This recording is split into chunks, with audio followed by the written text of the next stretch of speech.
Bom dia, meus caros alunos. Estamos nós aqui novamente para mais uma aula do nono ano, aula de História. A aula de História que a gente vai ver hoje, ela faz referência à aula que foi feita no dia, exatamente no dia... Calma lá, vou falar para vocês. Ela está colocada aqui, ó. A aula do dia 2/6, tá bom? Nessa aula do dia 2/6, a gente falou da exclusão e inclusão indígena afrodescendente da mulher na política brasileira, né? Como que isso veio rolando, tá? E a primeira coisa que eu queria falar com vocês é se vocês já ouviram falar do termo democracia racial. Quem já ouviu falar nisso, ergue a mão. Democracia racial é o nome. Ah lá, Gustavo já... Ah lá, bastante gente já ouviu falar. O restante não.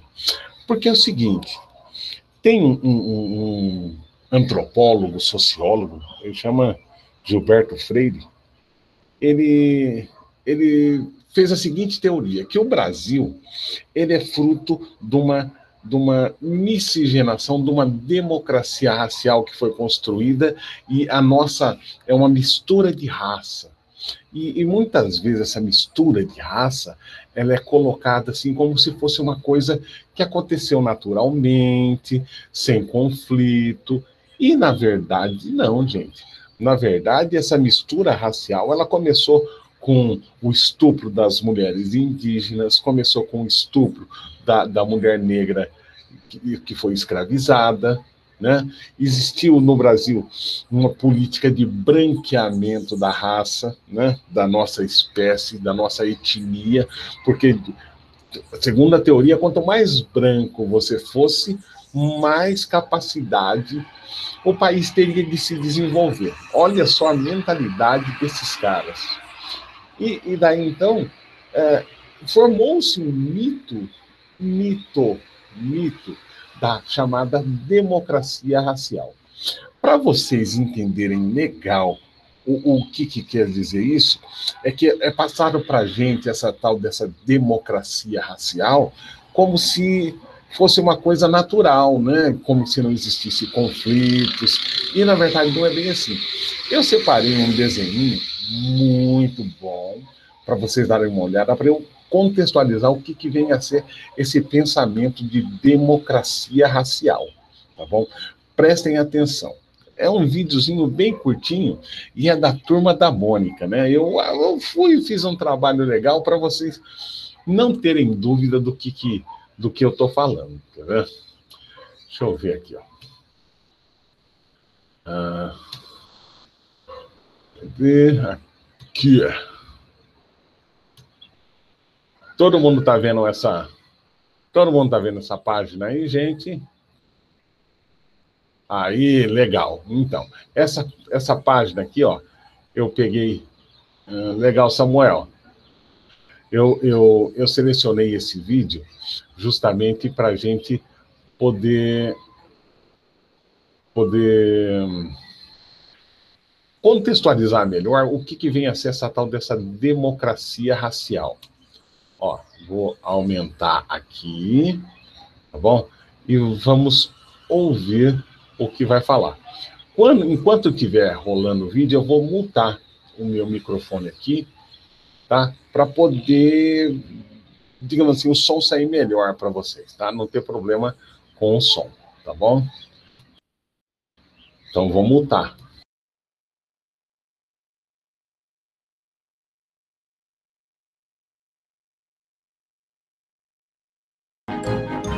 E aí, turma, bora jogar uma bola? Demorou! Bora! Ah, esses garotos sempre juntos. Engraçado que eles são bem diferentes. Um é negro, o outro é loiro e um tem olhos puxados. As pessoas aqui no Brasil são tão diferentes, por que será? Eu tenho a resposta. Franjinha, de onde você veio, criatura? O povo brasileiro é fruto da miscigenação. Miscigê o quê? Eu explico. Primeiro vieram os portugueses para o Brasil. Deram de cara com os índios que já moravam aqui. Da mistura dos portugueses com os índios surgiram os caboclos. E logo depois chegaram os negros. Da mistura dos portugueses com os negros surgiram os mulatos. E da mistura dos negros com os índios surgiram os cafusos. Anos depois chegaram os italianos, alemães, japoneses e todos eles se misturaram cada vez mais. E por meio dessa miscigenação, o lindo povo brasileiro foi formado. E aí, Mônica, alguma dúvida? O Bidu é mistura de quais raças pra ser azul, hein?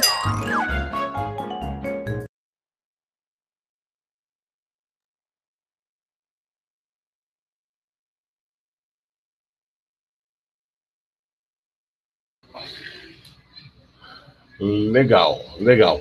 Todo mundo viu o desenho?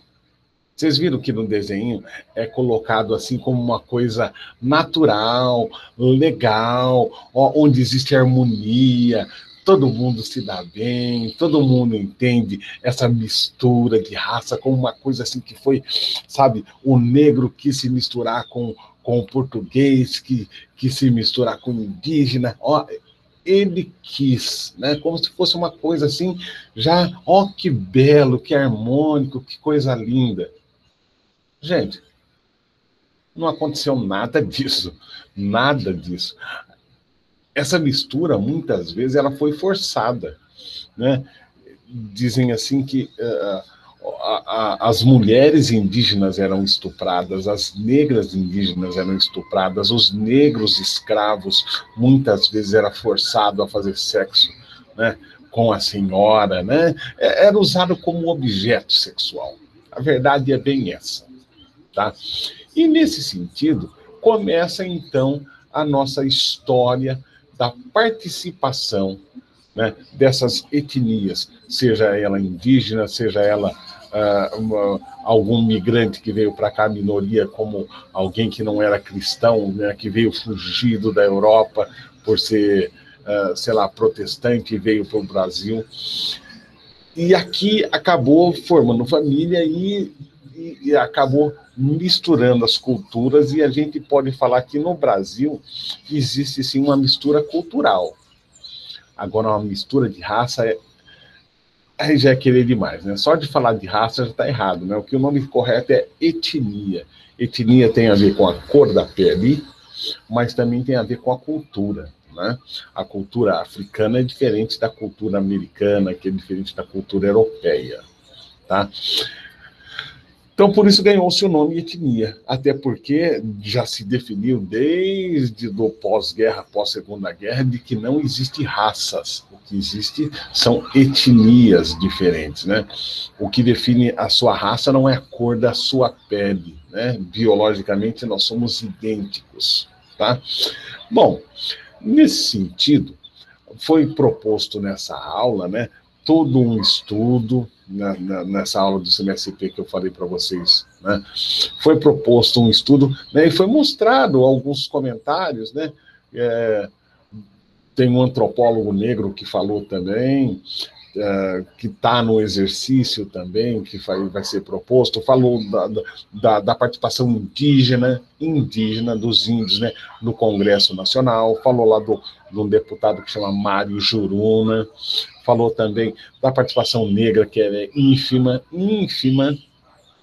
perto da quantidade de representantes que nós temos, né? Não chega a 25% de negros dentro do Congresso, sendo que mais de 51% da população, né, se autodeclara como negro. Então, quer dizer, o negro está muito mal representado. Então, o que dirá o indígena? E o homossexual? Que esse daí sempre existiu, desde que tempo é tempo, sempre existiu. Essas pessoas, essas minorias, né, chamada minoria, não é, o nome minoria não é usado, né, para afirmar que é menos, né, é aquele que tem menor participação, por isso que é chamado minoria. Porque os negros são maioria, só que no Congresso é minoria.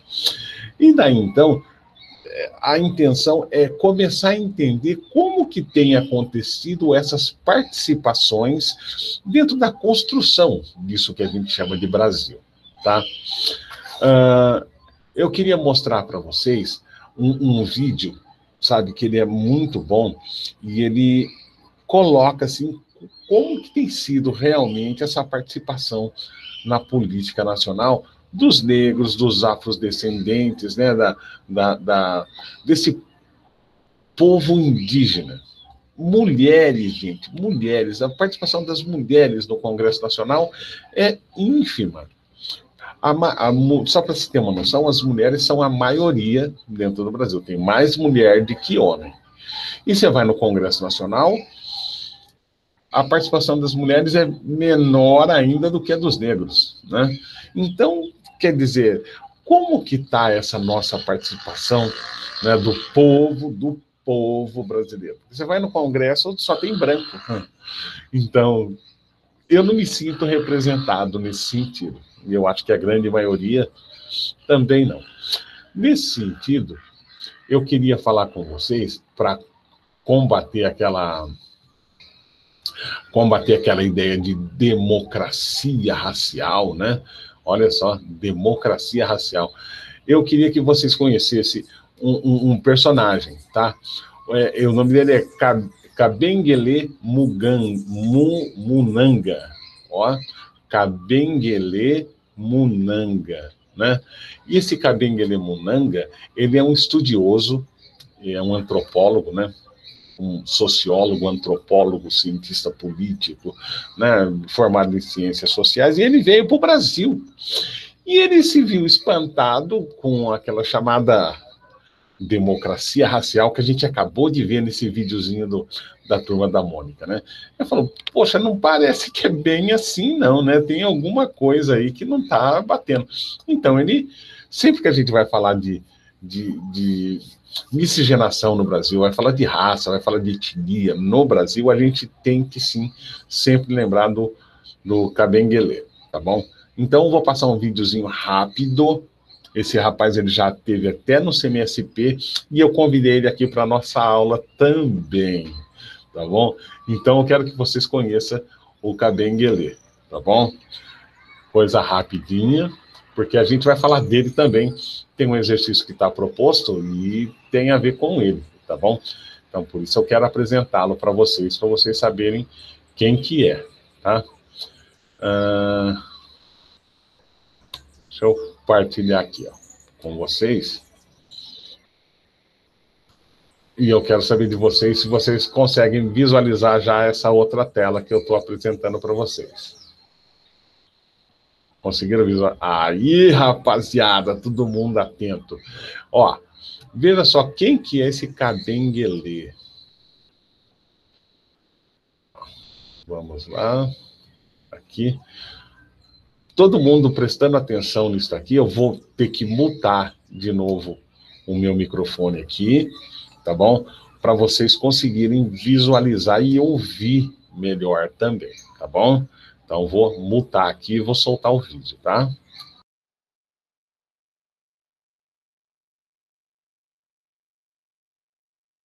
As contribuições teóricas de Kabengele Munanga. Este autor é referência quando o assunto são questões raciais no Brasil. Portanto, seriam vários os livros e conceitos que poderíamos trazer do referido autor. Optamos por fazer uma abordagem inicial do autor a partir de um artigo no qual ele, belíssimamente, faz uma distinção e apresenta os impasses dos conceitos de raça, racismo, identidade e etnia. Bora lá conhecer as ideias de Munanga. Kabengele Munanga nasceu em uma aldeia do Congo belga em 1940. Após realizar uma série de estudos, vem ao Brasil definitivamente em 1977. Suas preocupações teóricas iniciam com o pensar da antropologia, mas depois, a condição do negro no Brasil começa a chamar sua atenção teoricamente. E é deste momento da trajetória acadêmica de Munanga que iremos apresentar hoje. O primeiro ponto que devemos ter claro é de que o conceito de raça, etimologicamente falando, aparece a primeira vez nos estudos da zoologia e da botânica, para classificar as diferentes espécies de animais e plantas. Já em outro aspecto, agora temporal e espacial, raça, no latim medieval, significava linhagem, descendência, e servia para diferenciar as classes sociais do período. Na França do século XVI e XVII, por exemplo, o termo raça surge para identificar uma relação entre classes sociais, nobres e plebeus. Isso demonstra que já existe um conceito de raça circulando no imaginário social da época. As descobertas do século XV, conforme afirma Munanga, colocam em dúvida o conceito de humanidade para os europeus. Sem saber como explicar os povos distintos que encontravam em outros territórios, em um primeiro momento, lançam mão da teologia e das escrituras, tendo o mito dos 3 reis magos como justificativa da existência de 3 raças distintas, o negro, o branco e o amarelo. No século XVIII, o iluminismo traz a racionalidade para o centro do debate. Se antes a base das explicações das diferenças residia na dimensão religiosa, para realizar a transição para a racionalidade, resgata-se o conceito de raça das ciências naturais. Mas por que a insistência em classificar a diversidade humana? Ora, a diversidade, diz Munanga, é algo incontestável, e a classificação serve como ferramenta para operacionalizar o pensamento. Essa classificação iniciada com o iluminismo, partindo da ideia de hierarquização das diferenças, colocando a raça branca acima de todas as outras, desemboca em uma teoria pseudocientífica, a raciologia. Citamos o autor. A raciologia tinha um conceito mais doutrinário do que científico, pois seu discurso servia mais para justificar e legitimar o sistema de dominação racial do que como explicação da variabilidade humana. Gradativamente, os conteúdos dessa doutrina chamada ciência começaram a sair dos círculos intelectuais e acadêmicos para se difundir no tecido social das populações ocidentais dominantes. Depois, foram recuperados pelos nacionalismos nascentes, como o nazismo, para legitimar as exterminações que causaram à humanidade durante a Segunda Guerra Mundial. Por mais que os avanços em genética e a contribuição da antropologia invalidam o conceito de raça para os seres humanos, afinal, a base da raciologia é a cor da pele, e a partir disso, a determinação de comportamentos advindos dessa cor, esse conceito ainda é utilizado nos dias atuais. A utilização do conceito de raça no senso comum é diferente da utilizada na academia. Na academia, utiliza-se raça para criticar essa categoria social de dominação e exclusão. No senso comum, ainda permanece essa concepção no imaginário coletivo. Este conceito de raça, como hierarquização, nos conduz ao conceito de racismo. Novamente, citemos o autor. O racismo seria, teoricamente, uma ideologia essencialista que postula a divisão da humanidade em grandes grupos chamados raças contrastadas, que têm características físicas hereditárias comuns, sendo estas últimas suportes das características psicológicas, morais, intelectuais e estéticas e se situam numa escala de valores desiguais. A questão central do racismo, segundo Munanga, está na inferiorização do outro grupo social, com traços culturais, linguísticos, religiosos, distintos do sujeito que se percebe como referência. Outro detalhe importante destacado por Munanga é o surgimento do conceito de etnia e a sua substituição pelo conceito de raça. Por mais que ele seja mais coerente, uma vez que a raça não existe para a academia, a introdução de um novo conceito não resolve as questões mal resolvidas pelo racismo. Etnia, entendido como um conjunto de indivíduos que partilham um mesmo ancestral, uma mesma língua, uma mesma cosmovisão, poderá ser utilizada para continuar reproduzindo os efeitos do racismo. Para alcançar uma solução desse impasse que acompanha a história do Brasil, ou seja, considerar raças não brancas piores ou inferiores à branca, a solução passa pela construção de uma ideia positiva de ser negro no Brasil. Essa construção passa pela apresentação de outras histórias dos negros, não só da escravidão, e passa pela criação de ações afirmativas dessas identidades. Hoje, o Brasil possui algumas políticas de ação afirmativa que existem nessa justificativa, de tentar valorizar e dar um suporte para que essas diferenças artificiais deixem de ocupar o imaginário social como hierarquização. Enfim, as contribuições de Munanga nos fazem pensar sobre a não tranquilidade, coesão, assimilação e unidade que forma o Brasil, bem diferente de algumas discussões que vimos nos vídeos anteriores. E é isso que gostaríamos de fomentar com esse vídeo. Até o próximo e tchau!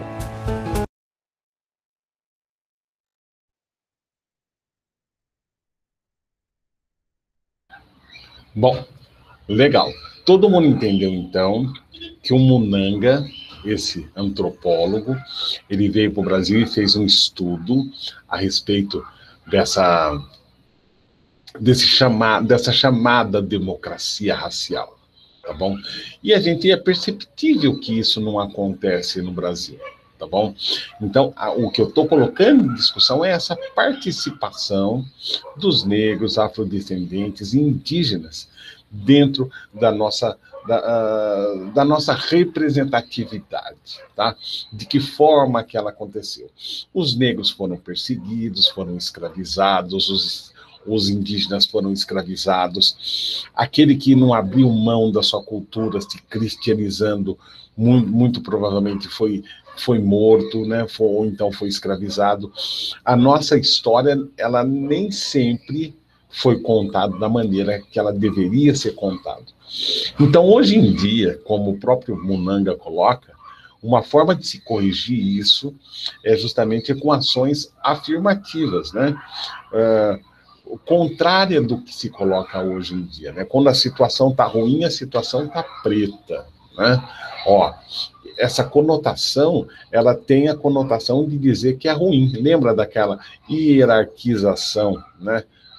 Da raça, onde o branco ocupa o espaço, né, o topo dessa pirâmide, né, como uma raça superior. Isso daí está incrustado na nossa cultura. E a gente acaba, de certa forma, construindo o que se chama o racismo estrutural. Ou seja, se você tem como o Munanga mesmo, pega e dá um exemplo num vídeo que eu assisti dele, ele fala assim, se eu vou indicar um amigo, né, eu sou branco, né, vou indicar um amigo e para um emprego, né? E nesse sentido, esse amigo meu que é negro, né? Muito provavelmente ele não vai ser indicado se eu tiver mais amigos e esses amigos forem brancos, porque eu respondo ao que a gente chama de racismo estrutural, já está impregnado na nossa estrutura, da estrutura social da coisa, né? Por exemplo, é só identificar quantos juízes brancos tem, quantos deputados brancos tem, quantos prefeitos brancos tem e quantos negros tem, quantas mulheres tem. Então a gente vê que a estrutura que está montada no Brasil, né, e no mundo como um todo, né, ela responde a uma dominação, tá? Muitas vezes um juiz vai julgar um réu, né, e só por ele ser negro, responder, né, aos estímulos de uma determinada, como eles colocam, raça, ele já está condenado, né? E, por exemplo, assim, tem lugares onde o acesso dessa minoria é barrado, ela não chega até lá, né? Veja onde nós temos as instituições, por exemplo, dentro das instituições como o Senado, presidente, por exemplo. A primeira vez que eu ouvi falar de um presidente negro de um país desenvolvido foi dos Estados Unidos, o Barack Obama. E isso levou muito tempo, gente. Então, é uma coisa para se pensar, tá? Para a gente ilustrar melhor isso aí, e a minha intenção é estar dando subsídio para vocês conseguirem fazer atividade, e isso é muito importante. Por quê? Porque essa atividade, ela não vai ser só de xizinho, primeiro, tá? Você vai ter que usar um pouco da massa encefálica, prestar um pouco de atenção no que está acontecendo, rever algumas coisas para você poder fazer, porque eu vou ler uma por uma para saber como que vocês estão interagindo com esse tema, tá bom? Então, presta atenção. Eu queria agora, por último, pegar e colocar para vocês um vídeo. Esse vídeo ele é do próprio Senado do Brasil, tá? Foi produzido pelos senadores. Então, é só para a gente matar também, é um vídeo curtinho, tá bom? Eu vou apresentar ele para vocês terem fechar esse conteúdo e vocês terem a noção verdadeira do que eu quero dizer com vocês, tá bom?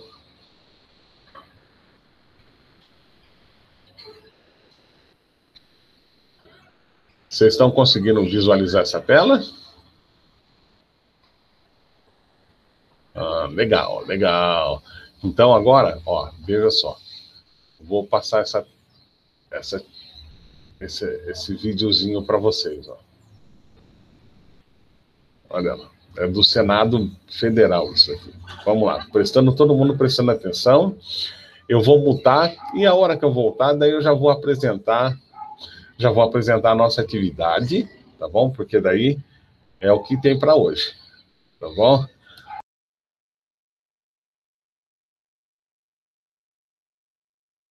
Composto por negros e índios. Na liderança, uma mulher. Um parlamento composto por negros e índios. Na liderança, uma mulher negra. Pode parecer difícil acreditar, mas isso existiu no Brasil clandestinamente no século XVIII. Esse parlamento fazia parte do Quilombo do Piolho, que funcionava lá em Mato Grosso. A líder, Teresa de Benguela, é lembrada todos os anos no dia 25 de julho. Mas e hoje? Como é a participação de negros e indígenas na política brasileira? Segundo o Tribunal Superior Eleitoral, 76% dos eleitos em 2014 são brancos, ou seja, outras etnias ocupam menos de 1/4 do Congresso Nacional. O senhor já votou em candidatos negros? Não. Nunca pensei nisso não, né? Boa ideia, né? Eu não escolho não, filho. Pra mim tanto faz. Por quê? É o primeiro que chegava assim, às vezes eu não estava nem pensando no momento, eu já me dava ali logo o papel, eu já ia e votava logo assim. A senhora se lembra de algum deputado ou senador que esteja agora no Congresso e que seja negro? Não me lembro. Então, quando a gente olha os dados eleitorais, partidos como PMDB, PTB, PSD, PP e PSDB têm mais de 70% dos seus candidatos brancos, né? O que implica uma reduzida quantidade de não brancos com uma possibilidade de serem elegerem por esses partidos. Os candidatos não brancos basicamente estão concorrendo em partidos com quase nenhuma expressividade parlamentar ou impossibilidade real de conseguir se eleger. É muito por aí. Mas e como nós vivemos num país preconceituoso e racista, claro, é real a pesquisa que os estudiosos fizeram, que não é dada aos negros a mesma oportunidade proporcional que é dada àqueles que não são negros para disputar todos os cargos, de presidente a suplente de vereador. Segundo essa pesquisadora, outro agravante é a demora do Tribunal Superior Eleitoral em divulgar o perfil racial dos candidatos. O IBGE concluiu que 54% da população é negra, mas essa informação, pesquisada desde o século XIX, ainda não se reflete no sistema eleitoral. É bastante negativo que o TSE só tenha pedido a autodeclaração dos candidatos e candidatas em 2014. A gente tinha percepção, porque era só observar, né? Mas a gente não tinha um dado estatístico para estar embasando os debates e estar embasando a construção desses tipos de projeto de lei que visam, então, corrigir isso. Tramita no Senado um projeto de lei que tenta diminuir a desigualdade racial na representação política. O texto, de autoria do senador João Capiberibe, prevê que 5% do fundo partidário seja investido em candidaturas de pessoas negras. A matéria é de 2013 e já está com parecer pronto para votação na Comissão de Constituição e Justiça. Mas, segundo o senador Capiberibe, a pauta não é considerada importante. O que eu noto é um grande desinteresse da comissão em colocar em debate e votação um projeto que proporciona esse reconhecimento da exclusão no Brasil. O projeto vai sempre ficando para depois. Outros projetos vão passando na frente, mas é isso, né? Por causa da maioria esmagadora da representação política, não tem esse compromisso com o conjunto, não é, dos brasileiros. Hoje, por exemplo, sem sombra de dúvida, o poder econômico é que manda no Congresso. O poder econômico é que manda no Executivo. E qual é os candidatos que eles vão apoiar? É o país? Claro que não. Só para vocês terem uma ideia, somente em 2002, o Rio Grande do Norte elege a primeira representação para a Câmara Federal com perfil e uma origem social diferente, que foi com a minha eleição para deputada federal. E somente em 2014, após 5 décadas, após 50 anos, o Rio Grande do Norte elege para o Senado Federal também uma representante com perfil e origem social diferente, que vem das lutas populares, de origem modesta, que foi exatamente o caso da minha eleição. Fátima Bezerra é parte do restrito grupo de senadores pardos eleitos em 2014. Dos 27 escolhidos, apenas 5 são pardos. Negros e indígenas não conseguiram vagas no Senado. A primeira questão que explica isso é o racismo no Brasil. E ainda tem a questão do lado do eleitor, né? Não tem um trabalho pedagógico de falar sobre as relações raciais no Brasil, de falar sobre a necessidade de enfrentar o racismo. Então, muitas vezes, o próprio eleitor não tem essa consciência e acaba votando nessa figura tradicional da política, que é o homem branco com mais de 45 anos de idade.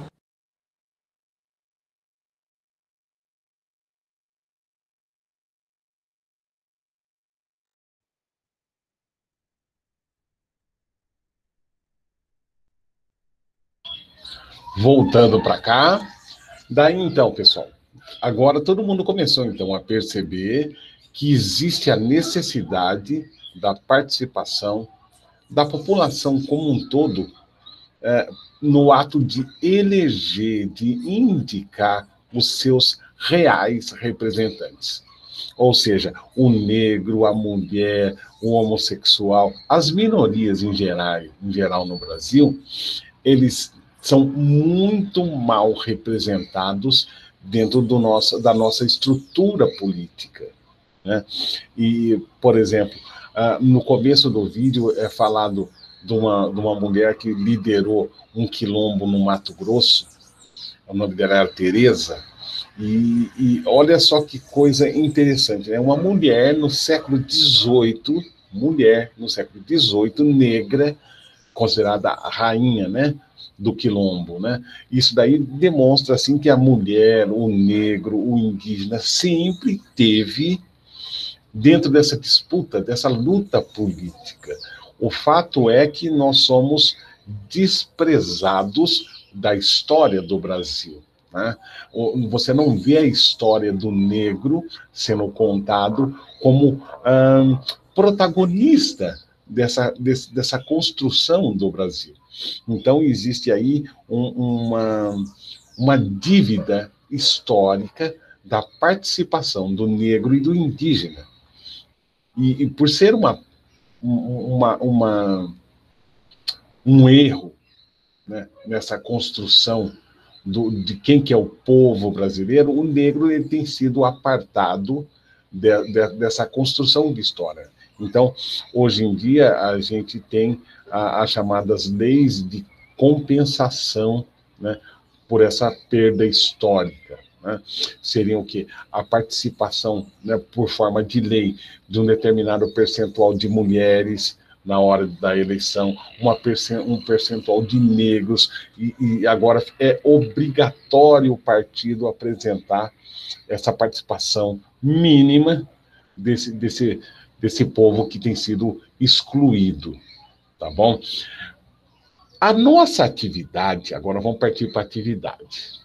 A nossa atividade, a atividade que eu preparei para vocês, ela foi adaptada do caderno do aluno. Se você olhar o caderno do aluno, você vai ver que tem essa mesma atividade feita com algumas diferenças e tal, porque a intenção é que vocês que estão no ensino online e também estão no presencial tenham a mesma oportunidade de fazer o exercício. Então, aquele que está conseguindo no presencial pode fazer lá, pode fazer na escola. Aquele que não está indo no presencial, está só no online, ele fazendo a atividade também vai dar o mesmo entendimento, vai entender da mesma forma. Tomara que, quando eu conseguir voltar para o presencial, vocês venham e a gente melhore esse entendimento, tá? Porque no presencial, no tete-a-tete, a gente consegue esclarecer muito mais, vocês são muito mais soltos, falam com o professor, tá bom? Todo mundo entendeu até aqui? Tá tranquilo? Ah lá, a Lavínia tá on. Tá on. Tem uns aqui que só ligam o negócio e vai assistir televisão, né? Querendo me enganar. Depois não consigo. Cada resposta que devo me dar nas coisas, cara, é uma brincadeira. Primeira coisa que eu quero chamar a atenção para vocês, de uma coisa, antes de apresentar a atividade. Quando você pegar a atividade, faça ela de uma única forma. seja ela fazendo no caderno, tirando foto e mandando para mim, seja baixando o arquivo em Word, né? Vai lá, acerta, coloca as respostas e me reenvia, ou seja via Forms, né? Que lá no final da minha atividade, sempre no final da atividade, tem lá a opção de você fazer a atividade via Forms, né? Que é um questionário, é online, é muito mais rápido, tá? Mas seja qual for a forma que você escolher, faça uma única vez, tá? Porque você fazendo de 3 vezes, vai me dar trabalho em triplo, né? Para ver a mesma coisa, que é a mesma coisa. Então, quando tiver atividade minha, escolhe uma forma e faz e acabou. Ah, mas se eu mandar 2, será que ele vai melhorar a minha nota? Não. Então, não tem porquê. Entendeu? É claro, se você me mandar foto do caderno do aluno feito, é claro que eu vou levar em consideração. Isso vai demonstrar para mim que você está, sabe, buscando outras formas também, tá? Mas eu não posso te prometer que se você fez todas as atividades, tem 10, eu vou te dar 11, porque você fez o caderno do aluno. Não tem como, vai ficar naquilo, tá? Então, as atividades se equivalem, tá bom? Eu quero mostrar para vocês agora a atividade. Ó, vou partilhar aqui a atividade para vocês. Deixa eu abrir aqui primeiro, senão depois eu não abro lá. Uma janela. Aqui. Todo mundo está vendo isso daqui? Vamos lá. Vamos lá. Todo mundo está vendo?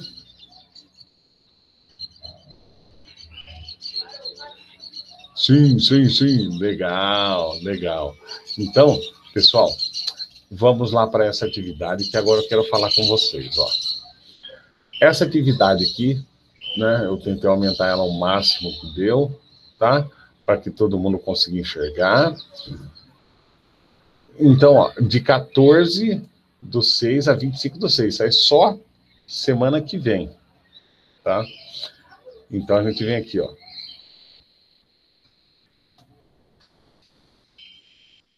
Ó, aquilo que eu falei, ó, formas de envio das tarefas. Tem 3 formas, 3 formas. Então, escolha somente uma delas, ó. Não envie somente as respostas. Gente, tem gente que faz atividade minha e manda só resposta.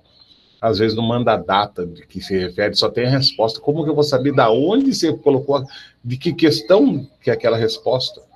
Não tem como saber. Então, presta atenção nisso, ó. Não envie somente as respostas, escolha somente uma das formas de envio da atividade. Não é necessário fazer mais de um envio de cada atividade, tá bom? Coloca essa cabeça. Aqui na nossa atividade, tem aqui, ó, a aula do CMSP referente a essa atividade, tá bom? Qual é a aula do CMSP que você tem que assistir para você entender melhor? Apesar que essa aula que a gente está tendo aqui é um resumo da aula do CMSP. Aqui nessa atividade, ó, observar as imagens, tem a história da Alzira, tá? Que foi uma representante feminina, né, dentro do Congresso, tá bom? A gente tem o Mário Juruna, tá? Que foi um deputado indígena. Tem aqui, ó, o nome desse cara aqui é Nilo Peçanha, mas acabou ficando aí fica melhor. Vou mudar o Nilo Peçanha para lá, né? Ó, tem o Nilo Peçanha, que é tido como o único afrodescendente a ter assumido a presidência do Brasil, né? Isso aí durante um ano, né? Foi um cargo mais assim provisório. E o que eu tenho aqui, a questão é a seguinte, ó. Nas fotografias acima, vemos 3 personagens da história política brasileira. Você conhece essas pessoas, né, citadas na aula, ó? Tem aqui, ó, a aula que é referente a essas 3 pessoas, né? Você vai responder se sim ou se não. Agora você vai conhecer, por isso que eu peço para você acompanhar a aula. E para além dos exemplos citados, né, está colocado em cima desses representantes, você conhece mulheres, negros e indígenas que ocupam cargos no legislativo? Deputado, senador legislativo, deputado estadual, deputado federal ou senador, tá? Ou então governador, ou então prefeito, ou então presidente. Para além dos exemplos citados, você conhece mulheres negras e indígenas? Meu Deus. Meu telefone toca essas horas. E que ocupam cargos legislativos no executivo atualmente no Brasil, cite exemplos, pesquise, gente, pesquise, responda, pergunta para o pai, para a mãe, pergunta para alguém vai te ajudar nisso, tá bom? E também você pode pegar exemplos do que tem no texto, né, do que tem nas aulas.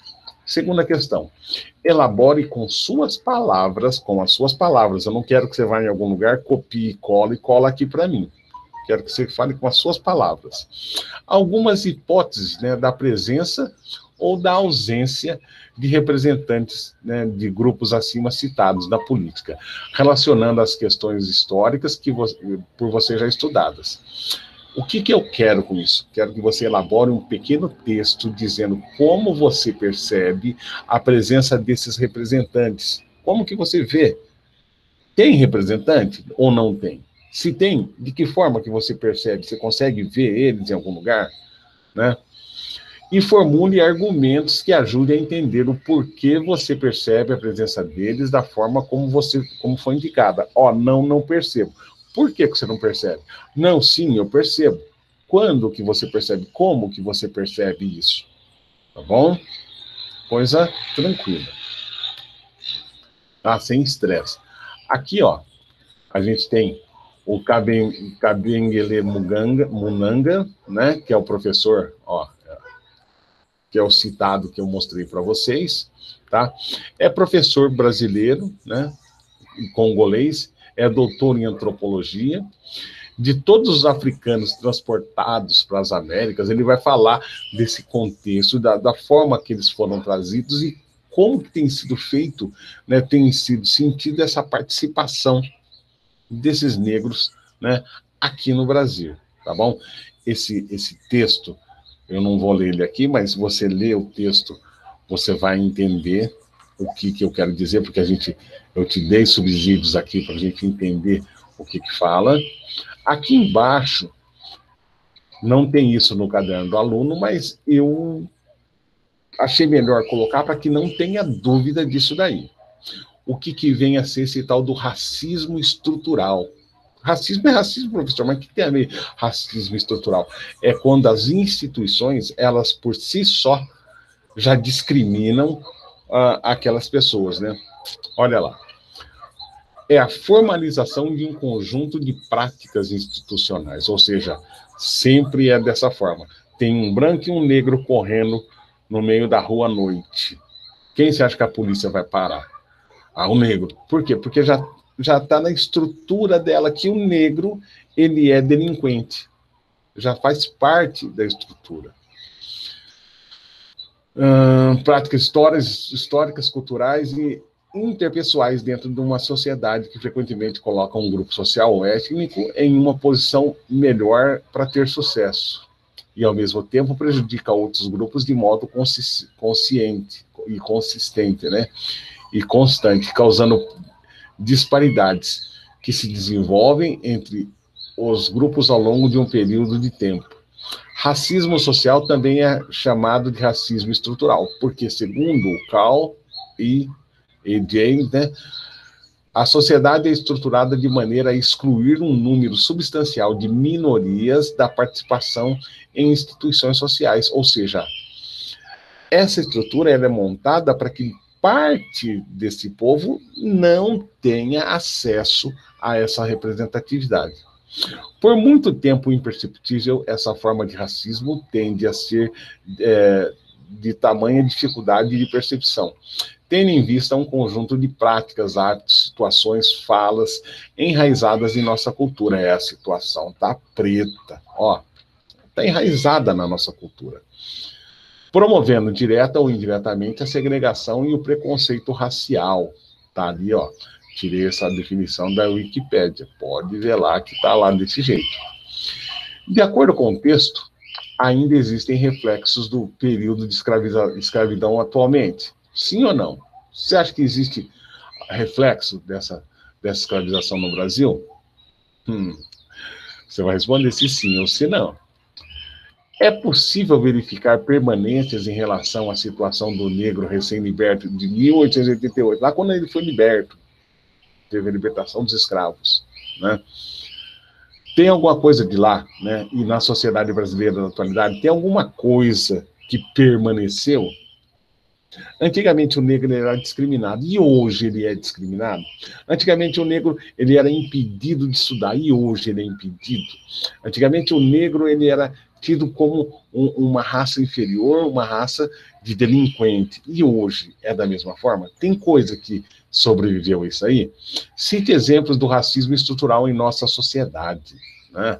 Então, ó, é possível verificar as permanências em relação à situação do negro recém-liberto em 88 e na sociedade brasileira da atualidade? Sim, não. Cite exemplos desse racismo estrutural. Aonde que o negro não consegue penetrar? Aonde que ele tem dificuldade em aparecer, em se mostrar, em contar a sua história? Aí você vai perceber o racismo estrutural. E, por último, responda de forma dissertativa, ou seja, escrevendo. Há de quem hoje negue a existência do racismo no Brasil. Gente, até hoje tem gente que nega que existe racismo no Brasil. E quando admitem uma coisa assim parecida com racismo e acusa alguém de racismo, essa pessoa tem que provar que o outro foi racista, né? E quando existe esse entendimento de que existe racismo, vão falar que o negócio é individual. Não, é fulano de tal que é racista. Não é bem por aí, gente. A nossa estrutura social é racista. O racismo ele é estrutural. Às vezes a gente tem atitudes racistas e não percebe, justamente porque nós vivemos imbuídos nesse meio, nesse mundo racista. A crença de que vivemos no país uma democracia plena, ó, lembra da democracia racial? Que se estende a todas as pessoas, independente da sua origem étnica, é chamada de democracia racial. Quais são as condições socioeconômicas do negro na sociedade brasileira contemporânea? É igual a do branco? E, se possível, é possível afirmar a existência de democracia racial no Brasil? Né? Primeira coisa, né? Quais são as condições socioeconômicas do negro, né? É possível afirmar que existe democracia racial no Brasil? Pensa bem. Primeira pergunta que eu faço para vocês. Quantos professores negros vocês têm? Eu, Regis, eu me autodeclaro como negro. Eu me autodeclaro como negro, tá? Tenho orgulho, né, das minhas origens, né? Mas eu tenho entendimento, né? Eu sei o espaço que eu ocupo, né? E sei por que eu não ascendo mais, ou não ascendi mais, né? Justamente porque eu consigo perceber isso, mas tem negros que não conseguem perceber. Quando você fala de cota para algum negro, ele fala que não, onde já se viu, sabe? O negro tem capacidade. O negro tem capacidade, tanto quanto o branco. O problema é ele não consegue ascender dentro dessa estrutura social, tá bom? A Maíra chegou agora no final da aula. Bem-vindo, Mário. Chegou cedo pro almoço, hein? Daí o negócio é o seguinte, rapaziada. Vou fazer um pedido para vocês, o seguinte. Coloquem agora no chat o e-mail que você quer receber o link do Forms, tá bom? Todo mundo, e eu só vou mandar para aquelas pessoas que estiveram na aula e colocaram um e-mail aqui, tá bom? Não adianta passar para o amigo, não adianta, sabe? Por quê? Porque só quem estava aqui é que vai receber. Se alguém diferente dessa aula mandar para mim, eu vou desconsiderar. Ele vai ficar achando que mandou e não mandou, tá? Porque eu só vou receber de quem está nessa lista de presença aqui, tá bom? Todo mundo entendeu? Então vamos lá, vamos todo mundo colocar aí esse e-mail, e eu quero mostrar uma coisa aqui para vocês a respeito da Teresa de Benguela. Lembra que falou que tinha uma mulher negra lá no século XVIII, que foi como se diz, foi uma líder, né, desse quilombo, né? Eu queria mostrar para vocês, para a gente fechar essa aula. Todo mundo já colocou? Então, ó, para fechar essa aula, eu vou dar um exemplo para vocês da participação do negro, né? Mulher negra, e que estava participando, né? Estava vivenciando, está construindo a história, era uma líder negra no Brasil e foi excluída da história. Hoje a gente tenta retomar. Olha só como o negro, né? Essa etnia, né? Os negros, eles participaram da construção do Brasil, só que eles foram excluídos da história, né? Então é triste a gente perceber esse tipo de coisa, tá?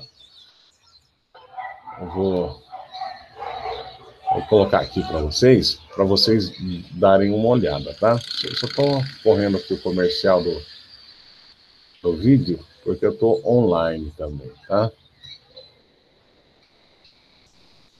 Parou aqui. Vamos lá? Eu vou apresentar esse videozinho para vocês, para a gente fechar, e daí acabou a nossa aula. Todo mundo está vendo essa tela? Legal.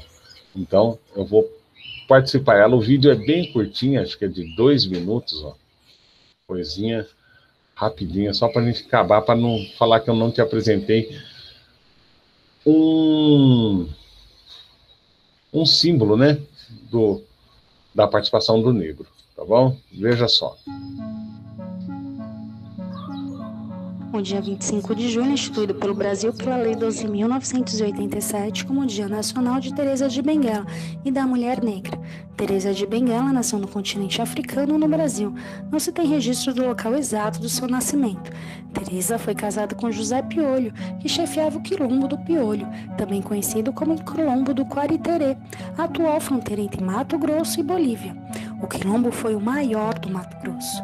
Com a morte de José Piolho, Teresa se tornou a rainha do Quilombo, e sob sua liderança a comunidade negra e indígena resistiu à escravidão por 2 décadas.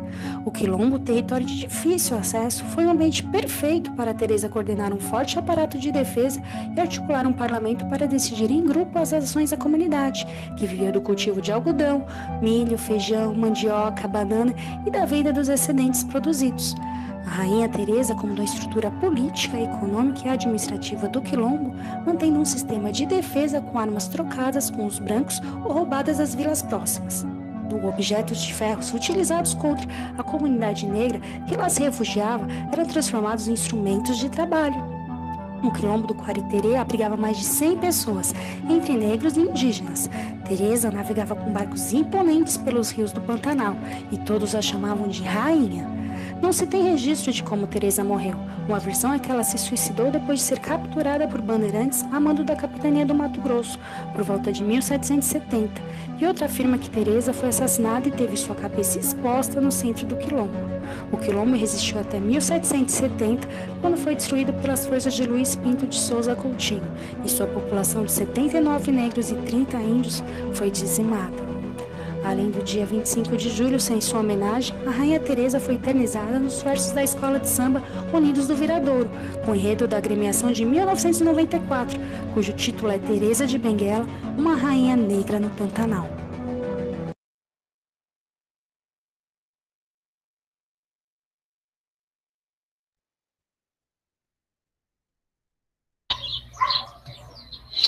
Então, voltando aqui, a gente acabou de conhecer uma representante negra, tá? Mulher, no século XVIII, que liderou, gente, um quilombo.